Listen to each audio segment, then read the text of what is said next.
안녕하세요. 이제 50대 중후반의 나이에 접어든 여자입니다. 저는 50년 조금 넘는 인생을 사는 동안 참 많은 일을 겪어본 것 같아요. 그 중에서 기억 남는 일이 있다면 세 가지 사건이 있는데요. 첫 번째는 사랑하는 저희 남편을 20년 전쯤에 떠나보낸 것인데요. 남편은 정말 다정하고 가족 일이라면 자다가도 벌떡 일어날 만큼 가정적이었어요. 저한테나 아들한테나 헌신을 다했고 자신보다 저희를 먼저 챙기는 그런 사람이었죠. 하지만 그런 남편은 어렸을 때부터 심장이 좋질 않았고 심장 수술도 몇 번이나 했던 이력이 있어요.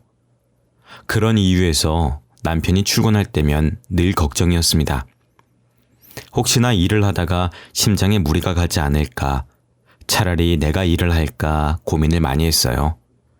남편에게도 제가 일하겠다고 대신 아이를 봐달라고 한 적도 있었습니다.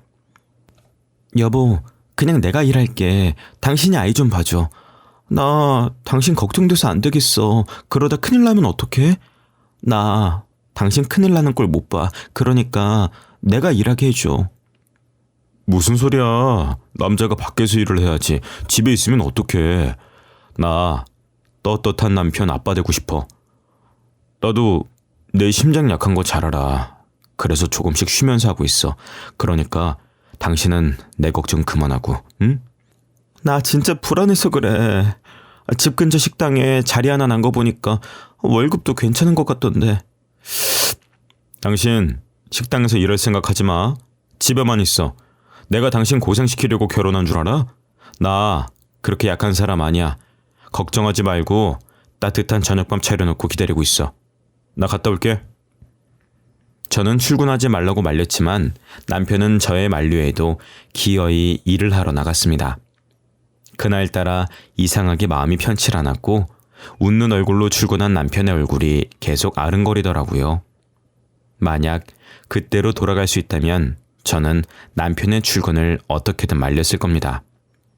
그날 남편이 출근하면서 보였던 미소가 마지막 모습이 될 거라는 걸 알았다면 말입니다. 남편은 제게 보였던 따뜻한 미소와는 상반되게 차디찬 몸을 한 채 제품으로 돌아왔습니다. 일을 하다가 갑자기 심장을 부여잡고 쓰러졌는데 직원들이 늦게 발견해서 골든타임을 놓치는 바람에 그대로 심장마비로 세상을 떠나게 되었습니다. 저는 남편을 잃고 한동안 무슨 정신으로 살았는지 모르겠습니다. 제정신이 아닌 상태에서도 어떻게든 아들을 먹여 살리겠다고 닥치는 대로 일만 했던 것 같아요. 남편 사망보험금이 수령된 것도 첫 월급 타고 통장을 확인하면서 알게 되었습니다. 사망보험금 들어온 걸 보고서 통장을 부여잡고 얼마나 울었는지 몰라요. 보험을 어찌나 많이 들어놨던지 수령받은 사망보험금이 8억이 조금 넘더라고요. 저는 사람이 많이 안 다녀서 다 죽어가는 3층짜리 건물을 헐값에 사게 되었고 1층에 가게를 열고 2층, 3층엔 월세방을 내주어 새방 사는 사람들에게 월세를 받으며 살았습니다. 평소 남편이 열고 싶어 했던 횟집을 1층에 열어서 제가 운영하고 있었어요. 죽으라는 법은 없는지 제가 건물을 산 지 3년도 안 돼서 저희 동네가 재개발에 들어가게 되었고 재개발에 들어가면서 땅값이 올랐고 사람들도 많이 다니기 시작했습니다. 저는 그렇게 횟집을 하면서 혼자서 아들을 키워왔어요. 아들이 사춘기 시절 제가 횟집을 하는 것에 창피함을 느꼈었지만 성인이 된 지금은 참 뿌듯해합니다. 이 횟집 덕분에 제가 다시 기운을 차릴 수가 있었고 자신도 하고 싶은 것을 원 없이 하고 다녔다면서요. 아들은 다른 곳에 취업하지 않고 제 횟집을 물려받으려고 했습니다. 어머니, 저는 대학교 졸업하면 다른 곳에 취업 안 하고 어머니 가게 물려받을 거예요. 예전부터 그러겠다고 생각했어요. 제가 어머니처럼 일을 잘할 수 있을지 모르겠지만요. 그게 무슨 소리야. 대학교까지 나와서 횟집을 하겠다니 절대 안 돼. 너 하고 싶은 일 있었잖아. 그거 하고 싶어서 대학까지 가놓고 갑자기 왜 이래? 지금은 횟집이 하고 싶어요. 어머니, 제가 하고 싶다는 거 다 하게 해주셨잖아요. 그러니까 저도 어머니 따라 횟집에서 일하게 해주세요. 아들의 고집은 누구도 꺾을 수가 없었고 자식 이기는 부모 없다고 결국 저는 아들에게 지고 말았습니다. 대학 졸업 후 아들은 매일같이 저희 가게에 와서 일을 배웠고 얼추 제가 하는 것을 잘 흉내내더라고요. 그렇게 모자지간간에 행복하게 횟집을 운영하다가 두 번째 사건이 벌어지고 말았습니다. 며칠 동안 계속 배가 아프더니 월경을 할 시기도 아닌데 계속 하혈을 하는 겁니다. 저는 이제 폐경할 때가 돼서 오락가락 하는 건가 싶어서 병원에 가지 않았었어요. 그런데 통증이 갈수록 심해졌고 결국 저는 일을 하다가 쓰러지고 말았습니다. 정신을 차려보니 병원이었고 아들이 의사의 말을 들으면서 제 손을 꼭 잡고 있더라고요. 지금 어머니께서는 자궁암 일기입니다. 그동안 통증과 출혈이 있으셨을 텐데 왜 이제 오셨어요? 저는 출혈이 있으신지도 이렇게 아프신지도 몰랐어요. 선생님, 저희 어머니 많이 심각한 정도인가요? 이기면 어떻게 해야 돼요? 다행히 어머님 정도면 초기라서 꾸준히 항암 치료 잘 받으면 괜찮아지실 겁니다. 크게 걱정하지 않으셔도 될 것 같아요. 저는 자궁암 선고를 받았고 아들은 그런 제게 미련하다고 잔소리하기 바빴습니다. 그래도 초기라서 꾸준히 항암 치료 잘 받으면 완치 판정 받을 수 있다고 하니 다행이었죠. 곧바로 입원 수속을 했고 저는 본격적으로 항암 치료를 받고 있었습니다. 저는 항암 치료가 끝날 때까지 일을 쉬기로 했고 아들은 홀로 가게 일을 했어요. 그렇게 2년이라는 시간이 흘렀을 때 아들이 결혼할 여자를 집으로 데리고 온 겁니다. 저도 전날 갑자기 며느리감 데리고 온다는 소식을 듣고 외출을 받아 부랴부랴 준비했었던 것 같아요. 며느리 될 아이는 첫인상부터 참하게 생긴 게 느낌이 좋았습니다. 어머님 안녕하세요. 갑자기 인사드리러 온다고 해서 깜짝 놀라셨죠? 죄송해요. 제가 회사 일 때문에 오늘밖에 시간이 안 될 것 같아서 무리하게 스케줄을 잡았어요. 아니에요. 괜찮아요. 어차피 저는 집에만 있는 사람이라 언제 오든 상관없어요. 어머, 이 많은 걸 어머님께서 혼자 다 준비하신 거예요? 제가 도와드리려고 일부러 식사 시간보다 일찍 잡은 거였었는데. 별로 차린 것도 없는데요, 뭘. 이렇게 띄워주니까 쑥스럽네요. 먼 길 찾아오느라 힘들었을 텐데 차린 건 없지만 맛있게 먹어줘요. 입맛은 맞을지 모르겠네요. 그럼 감사히 잘 먹겠습니다. 어머님, 이거 진짜 너무 맛있어요. 요리를 따로 배우신 거예요? 어떻게 이런 맛이 나지? 오빠도 빨리 먹어봐. 진짜 맛있어. 결혼하면 어머님께 요리 좀 배워야 되겠어요. 그 아이는 제가 초면에다가 어른이라 불편할 텐데도 말도 잘하고 싹싹한 게 마음에 들었습니다. 이 사람이라면 저희 아들을 보내도 믿고 안심할 수 있을 것 같았어요. 저는 집안, 직업 이런 것들 일체 물어보지 않고 바로 며느리로 합격점을 줬습니다. 그렇게 일사천리로 상견례 날짜를 잡았는데 며느리의 집안도 저희 아들을 마음에 들어하는 줄 알았어요. 그런데 상견례 장소에 도착해서 룸문을 여니 안사돈이 언짢다는 표정으로 팔짱을 끼고 앉아있더라고요. 바깥사돈은 안사돈과는 달리 인자한 웃음을 띠며 정중하게 인사하더니 저희 보고 앉으라고 말했습니다. 아들과 제가 자리에 앉자마자 숨 돌릴 틈도 안 주고 안사돈이 입을 열었어요. 됐자니 자궁암이라고 하시던데 그 얼마나 싸게 놀았으면 그런 병에 걸리는 거예요? 설마 저희 애한테 병간호 시키려고 바로 결혼 허락한 건 아니죠? 저희 애는 귀하게 자라서 그런 거 할 줄 모르는 애예요. 어머님 죄송해요. 저희 어머니가 원래 이렇게 무례하신 분은 아닌데 자식 걱정을 많이 하시는 분이라 이해해 주세요. 그리고 저도 조금 걱정이긴 하고요. 저희 어머님 말처럼 제가 누군가를 병간호 해본 적이 없어서요. 다들 너무하신 거 아니에요? 아무리 그래도 그렇지 사람 앉자마자 그런 말을 어떻게 할 수가 있어요. 저희 어머니가 어떤 분이신지 모르면서 말을 너무 함부로 하시는 거 아니에요? 예, 정훈아 됐다. 딸 시집 보내는 입장에서 걱정될 만도 하지. 걱정하지 마세요. 그럴 일 없을 거예요. 이미 큰 치료들은 다 끝나서 병 건너할 필요 없어요. 그 문제는 신경 안 쓰셔도 될 것 같습니다. 저희 집사람과 딸이 초면에 무리한 행동을 했네요. 죄송합니다. 제가 대신 사과드리겠습니다.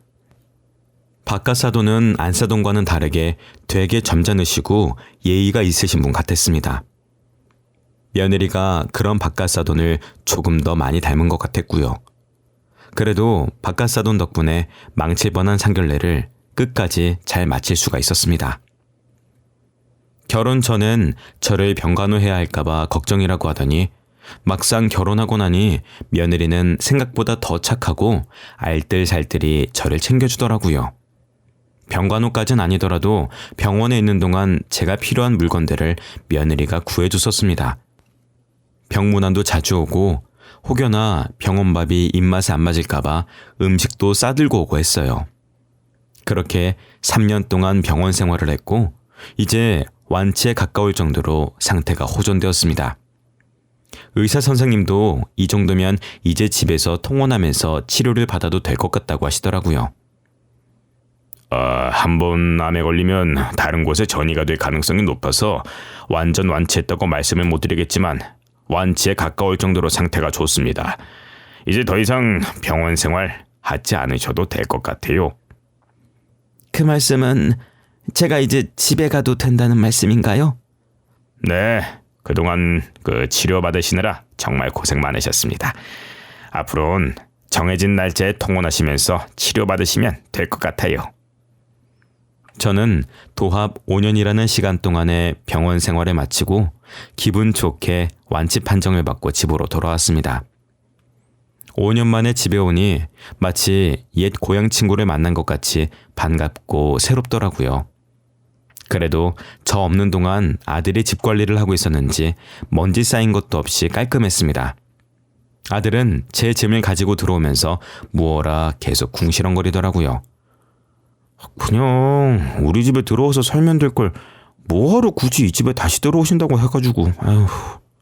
나 혼자서 뭘 그렇게 궁시렁거리고 있어. 너 조용히 하고 그 짐이나 저 방에 놔둬라. 내가 나중에 다시 다 정리할 거니까 괜히 정리해주겠다고 건들지 말고. 어머니, 저희 집에 들어와서 사시면 안 돼요? 혼자서 사시는 거 걱정돼서 그래요. 다이도 아픈 어머니 혼자 사시는 거 걱정된다고 집으로 모시라고 했어요. 됐다니까 그러네. 나 혼자 사는 거 좋아. 신경 쓸 사람도 없고 얼마나 좋은데. 자식이 걱정하는 건 안 보이세요? 혹시나 혼자 사시다가 다치시면 그땐 어떡하실 거예요? 그냥 저희랑 살아요. 저희 마음 편하자고 하는 거예요. 자식 좀 편하게 살게 해주세요, 네? 괜히 저로 인해 부부 사이가 나빠지거나 제 눈치를 볼까봐 안 가겠다고 버텼지만 며칠 뒤 며느리까지 찾아와서 데리고 가려고 하는 통에 두 손 두 발 다 들고 말았습니다. 저는 아들 부부의 고집을 꺾지 못했고 아들 내에 들어가게 되었습니다. 그리고 몸도 괜찮아져서 다시 아들과 같이 일을 하기 시작했고요. 아들이 일을 워낙 잘하고 성격이 싹싹해서 그런지 제가 없는 동안 자신의 단골 손님도 만들어 놨더라고요. 오랫동안 저희 가게에 오신 손님분들도 제 안부를 물으면서 아들 칭찬을 아끼지 않으셨습니다. 자기 암 걸렸다면서 몸은 좀 어떤가? 이제는 괜찮은 거요? 움직여도 되는겨? 네, 완치 판정 받았어요. 이제 건강해요. 걱정해 주신 덕분에 괜찮아졌어요. 감사해요. 자기 우리 아이 건강보다 중요한 게 없다. 그래도 아들 잘 키워놨더라. 일을 얼마나 잘하든지 아주 야물딱지더라고. 이제 아들 찾는 손님들이 더 많겠어. 긴장 좀 해야겠는디? 다른 사람들에게 아들 칭찬을 들으니 기분이 좋더라고요. 더군다나 옛날부터 오신 분들이 칭찬을 하니 아들의 실력을 인정받는 기분이었습니다. 이젠 아들이 알아서 잘하고 5년 동안 저 없이도 별탈 없이 잘했으니 가게를 맡겨도 괜찮을 것 같았어요. 그래서 가게를 아들 명의로 돌려주고 저는 가끔 심심할 때 한 번씩 가게에 가서 일을 도와주는 걸로 바꿔야겠다는 생각을 했습니다. 제가 몸도 아팠고 나이도 있으니까 슬슬 가게를 정리할 때가 오기도 했고요. 저는 이런저런 고민에 빠져서 잠을 못 자고 있다가 물 한 잔만 마시고 자려고 방문을 열었습니다. 혹시나 아들 내외가 저 때문에 깰까봐 소리가 안 들리게 조심스럽게 나왔는데 제 방과 맞은편에 있는 화장실 문틈 사이로 빛이 새어나오고 있는 겁니다. 안방에도 화장실이 있으니 아들 내외가 쓸 일은 없어서 제가 실수로 안 끄고 들어간 줄 알고 불을 끄려고 화장실 쪽으로 다가갔습니다. 그런데 화장실과 가까워질수록 사람이 말하는 것 같이 웅얼웅얼 가는 소리가 들리더라고요. 안에 사람이 있는 건가 싶어서 문 앞에 서서 귀를 가져다 댔습니다. 며느리의 목소리가 들렸고 아마 아들이 깰까봐 거실에 있는 화장실에서 통화하는 건 줄 알고 귀를 떼려고 할 때 며느리가 충격적인 이야기를 하더라고요. 아, 그러니까 늙은이 자궁암에 걸렸다고 해서 금방 죽을 것 같더니 명줄이 긴가? 잘만 하면 사망보험금까지 가질 수 있었는데 얼마 전에 완치 판정 받은 것 같더라고. 완치 판정 받은 거 확실해? 아이, 그럼 사망보험금은 글렀네. 아, 그 8층짜리 건물이나 어떻게 해보자. 지금 그거 땅값이 많이 올랐단 말이야. 진짜 잘만 하면 떼부자 될 수도 있는데.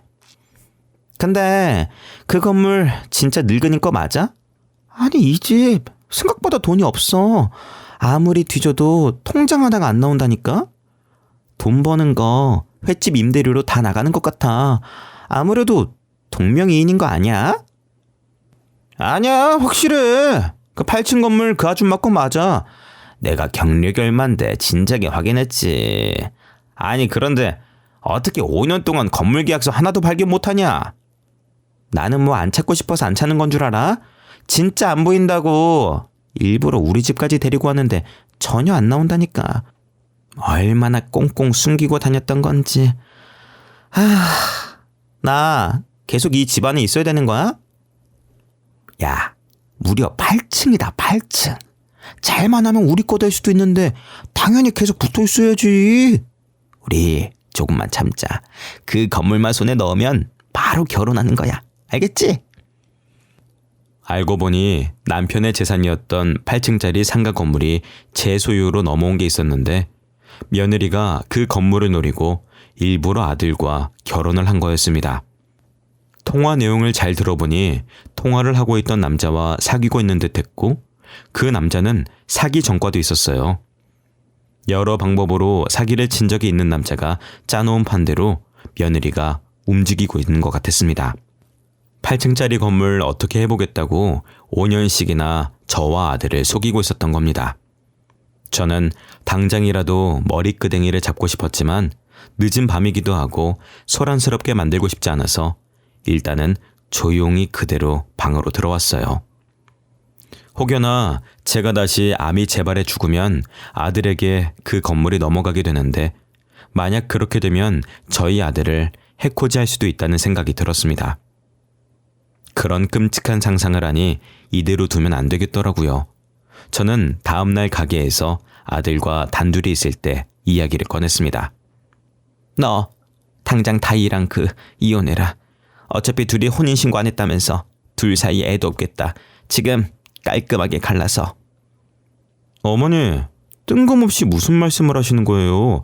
다이랑 이혼을 하다뇨. 다이 어머님한테도 잘하고 저한테도 잘하고 있잖아요. 어머니, 세상에 그런 며느리가 흔치 않아요. 야, 이 답답한 놈아. 그 기집애가 우리 재산 노리고 접근한 거야. 네 아버지가 남겨주신 8층짜리 건물 노리고 접근한 거라고. 아버지한테 8층짜리 건물이 있었어요? 근데 저도 몰랐던 걸 다이가 어떻게 알고 접근을 해요? 걔 만나는 남자 있더라. 그것도 사기꾼이래. 그놈이 다이한테 우리 건물 있는 거 알려줘서 접근하게 만든 것 같더라고. 어제 그 기집애가 통화하는 거 내가 똑똑히 들었다. 에이, 다이 그럴 애 아닌 거 알잖아요. 혹시 다이가 드라마 보고 있었는데 어머니가 통화하는 걸로 착각하신 거 아니에요? 이 녀석이 오늘따라 왜 이렇게 답답하게 굴어? 내가 이렇게까진 안 하려고 했는데 너 이혼 안 할 거면 나랑 영 끊고 지내라. 이혼하기 전까지 가게도 나오지 마. 며느리가 아들한테 워낙 잘하고 착한 모습만 보였는지 처음엔 제 말을 믿지 않았습니다. 하지만 제가 한 번도 보인 적 없는 모습으로 부모 자식 간의 연을 끊겠다며 단호하게 초강수를 두면서 얘기하니 그제서야 제 말을 따르더라고요. 여전히 생사람을 잡고 있는 건 아니냐고 걱정은 했지만요. 어차피 아들과 며느리가 혼인신고를 안 한 상태라서 이혼을 하겠다고 해도 법적으로 이혼 절차를 밟을 필요도 없이 각자 갈 길을 가면 되는 상태였어요.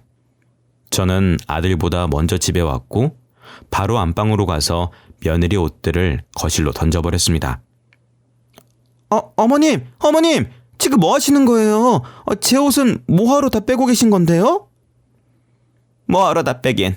우리 집 식구 아닌 사람 짐 빼고 있는 건데 무슨 문제 있니? 너 이제 우리 집 식구 아니야. 아직 아들한테 못 들었나 봐. 너 우리 아들이랑 이혼이야, 응? 갑자기 그게 무슨 이혼이라뇨. 제가 오빠랑 이혼을 왜 해요? 혹시 미치신 거예요? 어머님, 좀 진정해보세요. 무슨 일 때문에 이러시는 건데요? 제가 뭘 잘못했냐고요? 네가 뭘 잘못했냐고? 진짜 몰라? 네가 뭘 잘못했는지 모르겠어? 잘 생각해봐. 네가 뭘 잘못했는지. 네가 한 짓은 네가 더 잘 알잖아. 저는 미친 사람처럼 며느리의 옷이며 속옷이며 모조리 거실로 던져댔습니다. 며느리는 하지 말라고 말리다가 울면서 어디론가 전화를 하더라고요. 그러더니 얼마 지나지 않아서 저희 집으로 안싸돈이 들어오는 겁니다. 사돈, 이게 지금 뭐 하는 짓이에요? 횟집이나 하면서 보잘것없는 집안에 시집 보내놨더니 감히 내 딸을 쫓으려고 해요? 못 배운 거 티내는 것도 아니고 이게 무슨 그 경우 없는 행동입니까? 예? 마침 잘 오셨네. 와서 제 눈앞에 있는 것들 다 치우세요. 하나도 안 보이게, 응? 못 배운 건 내가 아니라 그쪽들 아니에요? 결혼할 남자도 있는 애를 저희 집에 시집을 보내요? 사돈이 그걸 어떻게... 아니, 그 남자랑은 진작에 정리해서 저희 애랑 더 이상 아무런 상관이 없는 그 남자예요. 그 결혼 전에 제가 다 정리를 시켰다고요. 정리한 사이라는 사람들이 화장실에서 몰래 통화를 하고 그런답니까? 자기야 하면서 말이죠. 저는 그런 애를 며느리로 받아들일 생각 추후에도 없습니다. 그러니까 제 눈앞에서 치워주시죠. 사돈, 저를 봐서라도 어떻게 안 되겠습니까? 제가 애 교육을 다시 시켜가지고 절대 다시는 이런 일 없도록 할게요. 네? 너는 뭐 하고 있어? 빨리 잘못했다고 빌지 않고. 어머님 잘못했어요. 다시는 안 그럴게요. 앞으로 절대 그 사람이랑 연락 안 할게요. 그러니까 한 번만 봐주세요. 제발요. 이렇게 빌게요. 네? 내 재산 노리고 접근한 애를 뭘 믿고 용서를 해. 더 이상 말 섞기도 싫고 같은 공간에 있기도 싫으니 당장 나가거라. 안사돈도 저희 집에서 그만 나가주시겠어요? 사돈, 우리 이러지 말아요. 충분히 말로 할 수 있는 부분이잖아요. 네? 우리가 뭐 한두 번 본 사이도 아니고 우리한테 어떻게 이럴 수가 있어요? 아니요. 저는 누구 말처럼 못 배운 여자라서 못 배운 티 팍팍 내면서 무식하게 쫓아내려고요. 어머님, 제가 잘못했어요. 제발 한 번만 봐주세요. 다시는 허튼 생각 안 할게요. 10원짜리 하나라도 손 안 댈게요. 그러니까 이번 한 번만 넘어가 주시면 안 될까요? 좋게 말로 하니까 안 통하네. 이렇게까진 안 하려고 했는데 어쩔 수 없지. 계속 이렇게 안 나가고 버티면 저 주거 침입죄로 2사람 신고할 거예요. 경찰서 가고 싶으면 계속 그러게 버티고 서 있으시던가. 저는 안사돈과 며느리를 집에서 내보내려고 했는데 안 가고 버티더라고요. 어차피 이 집이 제가 해줬던 집이라 혼인신고도 안 된 상태면 남이나 다름이 없기 때문에 지금 안 나가면 주거침입죄로 신고하겠다고 했습니다. 그랬더니 꼬리를 내리고 모양 빠지게 둘이서 옷을 주섬주섬 챙기더니 나가더라고요. 옷을 주워가는 꼴이 얼마나 우습던지 현관문을 닫히자마자 배꼽을 잡고 웃었습니다. 뒤늦게 온 아들이 집에 오면서 안사돈과 며느리가 울면서 옷을 들고 가는 모습을 봤는지 피식거리면서 집 안으로 들어오더라고요. 뭐야? 어머니가 하신 말이 진짜였던 거예요? 다이 지금 장모님한테 맞으면서 가던데요? 지금 두 사람 꼴이 말이 아니에요. 양손에 옷 주렁주렁 달고 가더라고. 내가 말했잖아. 분명히 통화하는 거 들었다고. 네 장모도 다이 만나는 남자 있는 거 다 알고 있더라. 진짜 미친 집안이지 아주. 엄마랑 딸이나 똑같아. 솔직히 다이는 모르겠는데 장모님은 평소에 우리 무시하는 거 마음에 안 들었는데 꼴 좋네요. 아, 이럴 줄 알았으면 저도 일찍 가게 문 닫고 싸움 구경이나 할 거 그랬어요. 둘이서 나한테 빌면서 울고불고 난리도 아니었어. 너 아마 봤으면 웃음 못 참았다. 나도 웃음 참느라 애먹었다니까. 두 사람 가자마자 얼마나 웃었는지 몰라. 아들은 자꾸만 그 모습이 생각나는지 겉옷을 벗으면서 기가 찬다는 듯 고개를 저으면서 웃었습니다. 저도 제 앞에서 울면서 비는 안사돈과 전 며느리가 생각나서 괜히 웃음이 났습니다. 상견례 때부터 그렇게 콧대 높게 행동하더니 결국은 끝이 이렇다는 게 너무 웃겼어요. 그 뒤로 구질구질하게 매달리면서 귀찮게 할 줄 알았는데 다행히 저희 앞에 안 나타나더라고요. 그렇게 아들이 이혼한 지 5년이라는 시간이 흘렀던 것 같습니다. 그 사이 가게는 아들에게 물려줬고 저는 노후를 즐기며 집에서 쉬고 있었어요. 점점 전 며느리가 잊혀져 갈 때쯤 집에만 있기 뻐근해서 아들 가게 도와주러 가고 있었는데 갑자기 모르는 번호로 전화가 오는 겁니다.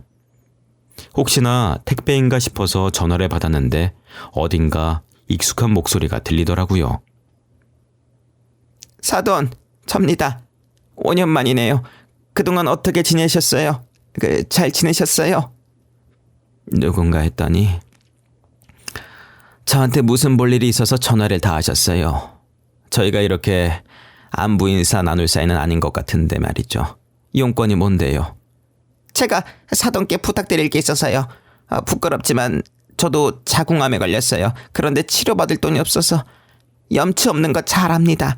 하지만 부탁할 만한 사람이 사돈뿐인지라 사돈이었던 정을 생각해서 병원비 좀 어떻게 안 될까요?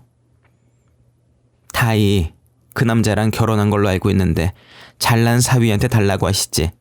왜 저한테 이러신답니까? 그놈 얘기는 꺼내지도 마세요. 다시 생각해도 혈압이 오르네요. 죽고 못 살겠다고 해서 재혼시켜줬더니 그놈이 저희 가족한테 사기를 쳤지 뭡니까? 그래서 가진 돈 다 날리고 그놈은 도망가서 찾을 수가 없어요. 그러게 남 등쳐먹고 다니는 사기꾼을 뭘 믿고 결혼시킨답니까? 자업자득이죠.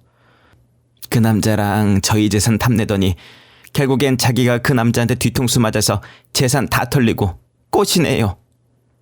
제가 사정이 이렇다 보니 암에 걸려도 치료를 못하고 있는 상황이에요. 사돈, 우리 예전 일은 다 잊고 사람 한 명 살린다 치고 병원비 좀 어떻게 안 될까요? 이혼한 마당에 제가 그쪽한테 돈을 왜 줘야 되는지 모르겠네요. 그쪽은 도대체 얼마나 싸게 놀았으면 그런 병에 걸린답니까? 남의 돈 뜯지 마시고 남은 시간 동안 지금처럼 사기꾼 딸내미나 키우면서 사세요. 전 안사돈은 제가 자궁암에 걸렸을 때 어떻게 했는지 기억도 안 나는 모양이었습니다. 저는 10년 전 안사돈이 한 말이 아직까지도 어제 일처럼 생생하게 기억에 나는데도 말이죠. 얼굴에 철판을 몇 개를 깔아야 저럴 수 있는 건지 아무리 돈이 없다지만 저 같았으면 쪽팔려서 전 사돈에게 돈 빌릴 생각도 못했을 겁니다. 그래도 천벌을 받길 바랬는데 남의 돈을 탐내다가 되려 자기가 당했다고 하니 통쾌하더라고요. 도대체 사기꾼을 뭘 믿고 사랑하고 결혼까지 하는지 모르겠습니다. 언젠간 본인이 당할 거라는 걸 생각을 안 하고 있나 봐요. 사람이 죄를 지으면 언젠가는 다시 자신에게 돌아온다고 하더니 전 안사돈과 전 며느리를 보면 그 말이 괜히 있는 말이 아닌 것 같았습니다. 그래서 저도 지금부터라도 힘든 사람 도우면서 열심히 살아보려고요. 그래야 저한테든 아들한테든 좋은 일이 생길 것 같거든요. 저는 그렇게 다짐한 날부터 3층 건물 월세 받는 걸로 매달 기부하고 있습니다. 충분히 횟집 매출로도 저희 2명 먹고 살 수 있어서 월세로 기부하는 걸 아들도 찬성을 했죠. 그리고 8층짜리 건물은 아직 아무 계획이 없긴 한데 그대로 썩히기에도 뭐해서 장애인 재단을 만들어 볼까 합니다. 요즘 기사를 보니 장애인 복지가 제대로 안 되어 있는 것 같더라고요. 저도 비장애인이라 그동안 편하게 생활해 놓으니 장애인들의 불편함을 헤아리지 못했던 것 같습니다. 그래서 공부를 조금 하고 재단을 하나 세워볼까 합니다. 제가 살아있는 동안에는 누군가에게 도움을 주는 사람이 되고 싶어서요. 여러분들도 아직 늦지 않았으니 도움이 필요한 사람이 있다면 먼저 손을 내밀어 보는 게 어떨까요? 그러다 보면 분명히 저희에게도 좋은 일이 생기게 될 겁니다.